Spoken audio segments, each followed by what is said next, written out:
અને ઓલા યુવાનસિંહના ખભે હાથ મૂકી દીધો. ચિંતા કરમાં હજી હું બેઠો છું. તો ઓલો શિયાળું હતું ને એણે કીધું, એ કે હારો બે આખો દી સવારે જાય ત્યારે બાંધતા હો ને સાંજે, અને અત્યારના એ કે. ત્યારે ઓલા ઘરડા છે કીધું, ઘરમાં ભલે મતભેદ રાખીએ પણ બહારનાને હલ્લો ન કરવા દેવાય, ત્યારે એક થઈ જવું પડે. બહારનાને જો તમે તમારું ઘર ખોલી દીધું તો લોકો તમારો લાભ લે ને લે જ. આ રૂપક છે કે ઘરમાં તો બધાને 19 વિષય હોય ને મતભેદ હોય, મનભેદ ન હોવા જોઈએ. અત્યારે યુવાની આવું બધાય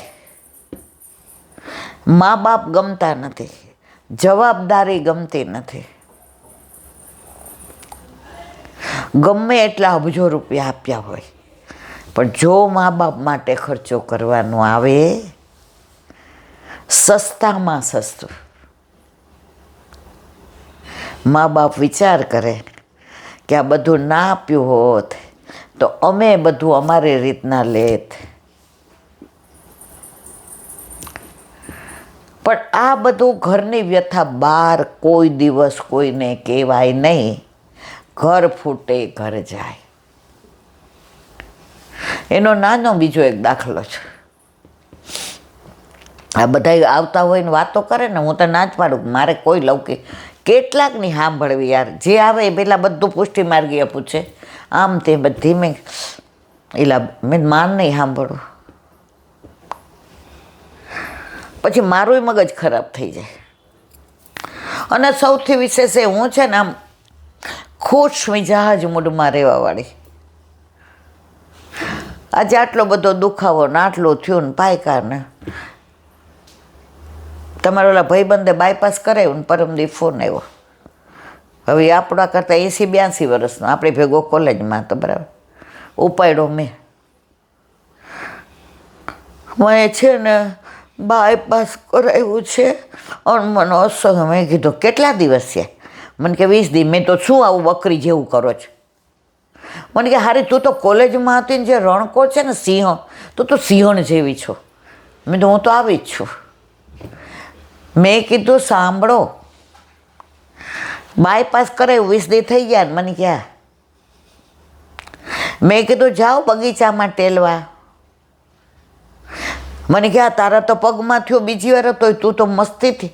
મેં કીધું જો દુઃખને જેટલું માથે લઈને ફરો ને એટલું માથે ચડી જાય. તારે દુઃખ હોય તો તોય દુઃખ. મને કે ના ઈંદુ પછી હું હાલું અને ટાંકા તૂટી. મેં કીધું 20 દિવસે તૂટે ટાંકા? એ કે મને છે ને જોરથી બગાસુર ઉધરસ આવે ને તો મેં કીધું આ મને હજી મારે એકને દીકરાને કરવાનું બાકી. એટલે ભાઈ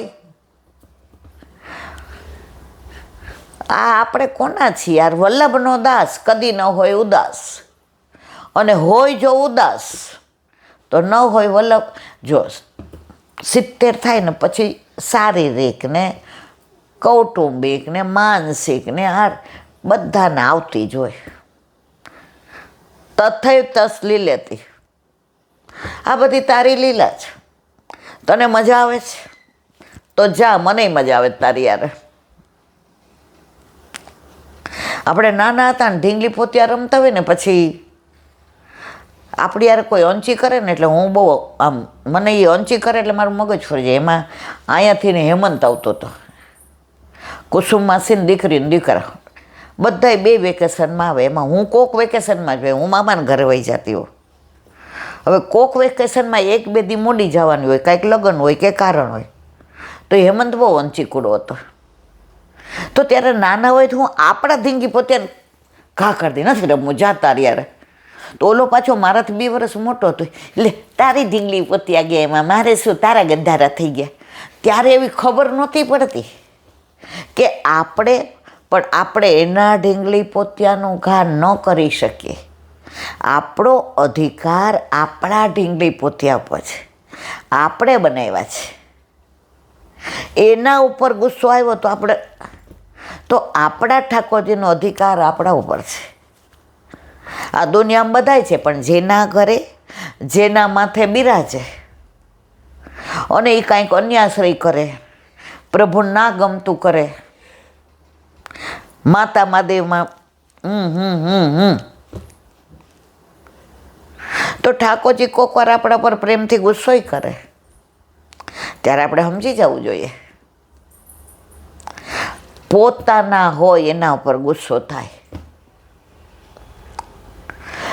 તમે ગમે એટલા હોશિયાર છો, આ પ્રેસના ધંધામાં તમારી ઠાકોરજીની કૃપાથી માસ્ટરી બધું. હવે તમને કાંઈ ગુસ્સો આવ્યો ઘરમાં તો તમે બહાર નહીં બોલો, અંદર આવીને મને ખોંચશો. શું કામ? અધિકાર મારા ઉપર છે. આજે બહાર બોલો તો બોયલું બહાર પડે ને રાંધું વરે પડે. સમજીને રહીએ એમાં મજા.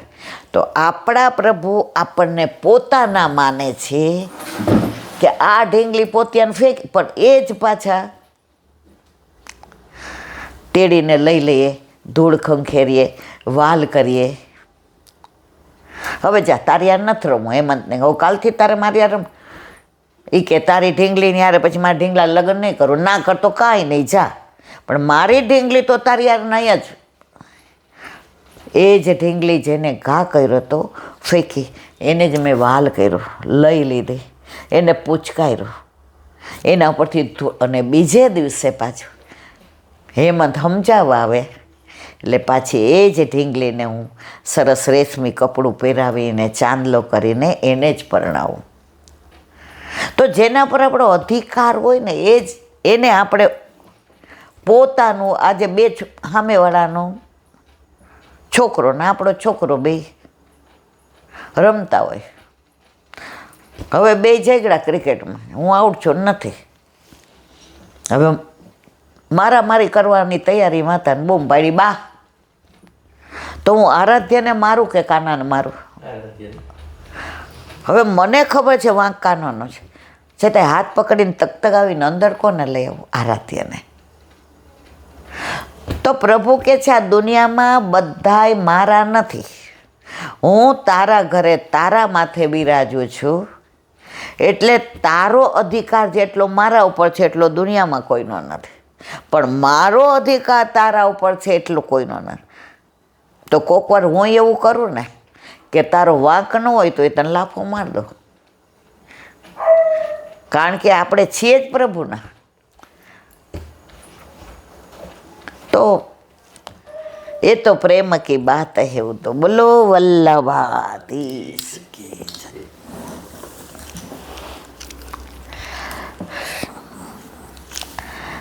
દસમ સ્કંદ પૂજ્ય જીજીના યુગલ ચરણારવિંદમાં દંડવત પ્રણામ. ભાગવત ભગવાન કી. કાલે આપણે પ્રકરણ 2 પૂરા કર્યા, આજે પ્રકરણ 3. ભગવાનને અવતરવા દેવો અને પૃથ્વીની પ્રાર્થના. જો સુબોધિનીજી આપણે વાંચીએ છીએ, એમાં મને તમને આપણને બધાને અઘરું પડે છે. જે આ દસમ સ્કંદ પ્રભુની લીલા એકદમ સરળ ભાષામાં સમજાવે છે. જો આપણે પેલા બીજામાં હોઈએ ને અને એસએસસીનું વંચાવે ને, મને તમને કાંઈ ટપ્પો ન પડે. પણ એ પેલા બીજાની કવિતા, સવાર પડ્યું ને પંછી જાગ્યા, આપણા કવિતા આવતી હતી. ઓલી કાળોડી કૂતરીને આવ્યા ગલોડિયા, 4 કાળિયા 4 ધોળિયા. ત્યારે મને એમ થતું આવા આ શું કહે છે. પણ એ નાના હતા ને ત્યારે આપણે બહાર કૂતરાઓને રમાડવાઈ જતા ને ઓલા આવ્યા હોય ને તો ઘરમાં લોહી પી જાય, હજી દૂધ આપો, હજી દૂધ આપો. મને ખબર છે બા એવી ખીજાય, ભોતરી આખો દી દૂધ દોત.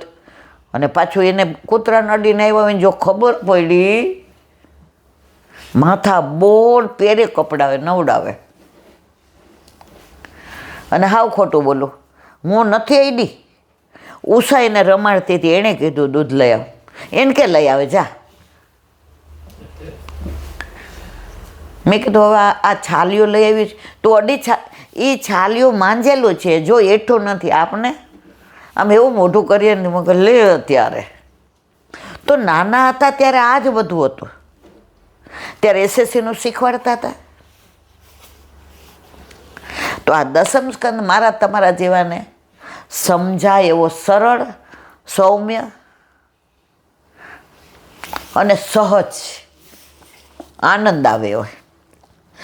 શ્રી સુખદેવજી મહારાજ કૃષ્ણ કથાના પ્રારંભે કહે છે, સમ્યગ્યવસિતા બુદ્ધિસ્તૌ રાજસ્થિતમ વાસુદેવ કથાયામ તે યજ્જાતા નૈષ્ઠિકીરતિ. શ્રી સુખદેવજી રાજા પરીક્ષિત માટે સંબોધન વાપરે છે. જ્યાં જે સંબોધનની જરૂર હોય સુખદેવજીએ ત્યાં એ જ સંબોધનનો ઉપયોગ કર્યો છે. ગીતાએ અમે હમણાં હોલમાં વાંચી, એનું વિવરણ એ વાંચ્યું. તો ઠાકોરજી અર્જુનને જ્યાં અર્જુન કહેવાની જરૂર હોય એ અનુસંધાનમાં કેવું હોય ત્યાં અર્જુન કહે છે, ક્યાંક કુંતીપત્ર કહે છે, ક્યાં પાર્થ કહે છે. જે સંબોધનની જરૂર હોય એ જ સંબોધનનો ઉપયોગ કરે.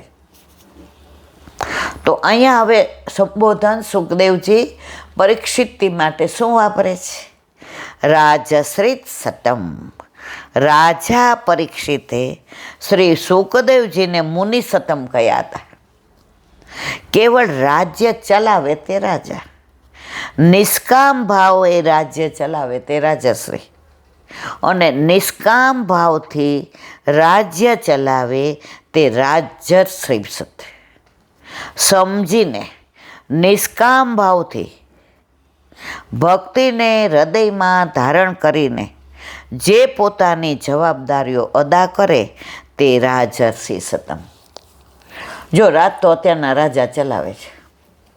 પહેલાં એક રાજો હતો, હવે 600 છે. એટલે આપણે ક્યાંય જતા હોઈએ, એક્ઝામ હોય અને જો એ નીકળે તમારે અડધો કલાક તમારે ત્રેવડે નહીં કે તમે ત્યાં નીકળી શકો. તમે રિક્વેસ્ટ કરો તો એ હારાવ સાંભળે નહીં. આ કઈ લોકશાહી? પણ જે રાજા ધર્મની રીતે ધર્મને અનુસરીને પ્રજાને ભક્ત માનીને ભક્તિથીને જે રાજ ચલાવે નિષ્કામ ભાવે એને કહેવાય રાજર્ષિ સતમ. શ્રી સુખદેવજી કહે છે, હે પરીક્ષિત, તમારી પાસે આવી વિપુલ સંપત્તિ છે, છતાં સંપત્તિએ તમને ચડાવ્યા નથી. જે ગર્ભ શ્રીમંત હોય ને એ તમે જોજો કોઈ દિવસ અભિમાન નહીં કરે. એના વર્તનમાં, એની બોડી લેંગ્વેજમાં, એની સ્પીચમાં ક્યાંય તમને આછકલાવાળા નહીં દેખાય. અને કોઈ મધ્યમ કુટુંબમાંથી ને પૈસાવાળું બન્યું ને તો 10 લાખ આવ્યા હોય ને તો 100 લાખ 1 કરોડ જેવી મોટી મોટી કરે. મારે તો લેવી હતી મર્સિડીઝ, પણ પપ્પાએ કીધું કે હમણાં લઈ લે ને. જુઓ, તું જે છે એ દુનિયા જોવાની છે. તારે બધાય પાસે તારે મોટી મોટી ક્યારે કરવી પડે? તારે વધુ બતાવવું છે એટલે. તો આને કહે છે કે તમારી પાસે જે સંપત્તિ છે એણે તમને ચડાવ્યા નથી, એટલે અભિમાન નથી લાવ્યા. તમારી પાસે વિપુલ સત્તા છે, છતાં આ સત્તામાં તમે ડૂબ્યા નથી. મોગલો રાજ કરતા, દારૂ ને શરાબ ને સુરાહી ને સુંદરી ને એમ જ પડ્યા રહેતા. રાજમાં શું થાય છે ખબર જ ન હોય. દુકાળ પડે તો કર છોડતા નહોતા. તો રાજા તો કેવો હોય? પ્રજાના દુઃખે દુઃખી અને પ્રજાના સુખે સુખી. આ રાજશ્રી રાજા. પણ ભક્તિભાવપૂર્વક જે પહેલાંના એવા રાજાના દાખલા છે જે કાંતે પેલા ચરખો ને તકલી ને રૂ ને પૂણી ને ચરખો ને અમે જોયેલો છે. અમે બરવાડા જતા ને ઘેલાસા માસીને ત્યાં,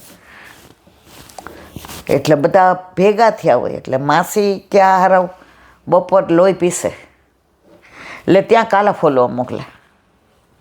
પહેલાં ક્યાં આવા મશીનને 50 વર્ષ પહેલાં 55-60 વર્ષ પહેલાં એટલે કાલા ફોલીએ ને એટલે પૈસા મળે. એટલે આમ જમીને છેલ્લા કોગળે આમ માસી હજી તો કે ને ત્યાં તો અમે કાબા મામાને ત્યાં જાય છે. ગામ આખું અમારા મામા એક જાય એટલે આખું તોડકું પાછળ અને પૈસા દે. તો એ દાદા ચરખાથી ને ઓલું કાપતા હોય તકલી, એટલે પછી ઓલા ફોલતા ફોલતા મારે ધ્યાન ત્યાં જાય. હવે માસીએ કીધું જ તું કે હા મારી બેબી થોડી તોફાની છે કે કાંઈ વાંધો નહીં, ભાણીબા એવા જ હોય કે. એટલે આપણે દોઢા મેં તો મને આ કાંતવા દો. એ કે આ દોરો તૂટી જાય ને તો બટા હોતર નકામું થઈ જાય, વળી થોડી મને થોડુંક કાંતવા દો ને 2-3 વાર કહીએ ને એટલે આપણે ઓલા ભાણેજડા હોઈએ અને ગામમાં એ માસીનું ને એનું માન હોય. એ કે જો એક પૂણી બગાડવા દઈશું, હરામ બરોબર આવડતું હોય તો એક પૂણી સુધી તો બિચારા આમ ધીરજ રહીએ. હું કહું હવે એક આપો, મને કે પેલા કાલા ફોલ. એમાં જો માસી તેડવા આવ્યા હોય, ભાઈ મેં તમને કીધું તું ને, એ કે એક પૂણી બગાડી ને હરીબેન તોય હજી એ કે એક દીધી જ આંગળી દીધી એટલે પોંચો માગ્યો ને, બીજે દી મેં તો માર નથી જવું. તો એ બાપાને એટલો પ્રેમ મારા પર હોય ત્યાં એવી એવી વાતો કરવા. એ કે બહુ મીઠડી તમારી ભાણી. બીજા દિવસે હું ન ગઈ ને તો બોલાવા આવ્યા. એ કે હરીબેન ક્યાં ગઈ? એ કે જીવતી. મેં દેશો મને કે 2 પૂણીથી વધુ ને. મેં તો સારું. છેવટે મને આવડી ગયું તું કાંપતા. તો પહેલાંના રાજા રજવાડાઓ હાથે કાંતતા, પ્રજાના કરથીને જલસા કરતા નહોતા. તો અહીંયા કહે છે કે તમે તમારા જ્ઞાન પૈસામાં ડૂબ્યા નથી, એશો આરામ નથી કર્યો. તમારી પાસે જ્ઞાનનો ખજાનો જ. પરીક્ષિત બહુ જ્ઞાની હતા. રાવણ કેવો જ્ઞાની હતો, દુનિયાના જ્ઞાનીનો જ્ઞાની હતો. અને પ્રામાણિક કેવો હતો. રામજીએ રામેશ્વરનું જે પ્રગટ કર્યું અને નક્કી કર્યું કે મારે યજ્ઞ કરવો જ, કારણ કે આ જે રાજ લડવાનું હતું તો આશીર્વાદ તો જોઈએ ને. તો કે સારામાં સારો યજ્ઞ કોણ કરાવે? તો બધાએ કીધું કે રાવણ. એ કે બોલાય આવો રાવણને. આ તો ટૂંકમાં કહું છું, બહુ સરસ છે. જે રામાયણ વાંચ્યું હોય, રામાયણ એકવાર વાંચવા જેવું છે.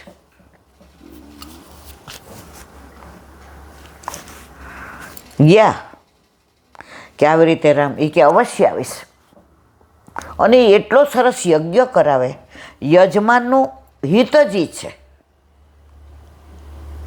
પણ એ કે યજ્ઞમાં 2 જણા જોઈએ. હવે રામચંદ્રજી ને સીતાજી તો હું હણીને લઈ આવ્યો છું. સીતાજીને કીધું તમે મેઘનાદના રથમાં તૈયાર થઈને બેસી જાઓ. ત્યાં યજ્ઞમાં તમારે રામજી જોડે બેસવાનું છે. અને યજ્ઞની પૂર્ણાહુતિ થાય એટલે પાછું અહીંયા અશોક વાટિકા. તમે આ સતયુગ ને આ ત્રેતાયુગ ને હવે આપણે એકવાર આવ્યા પછી જવા દઈએ? આમ તો સીતાજીની છાયા જ હતી. સીતાજી હતા કોણ? એમની છાયા રૂપ જ રાવણ હરી ગયો હતો.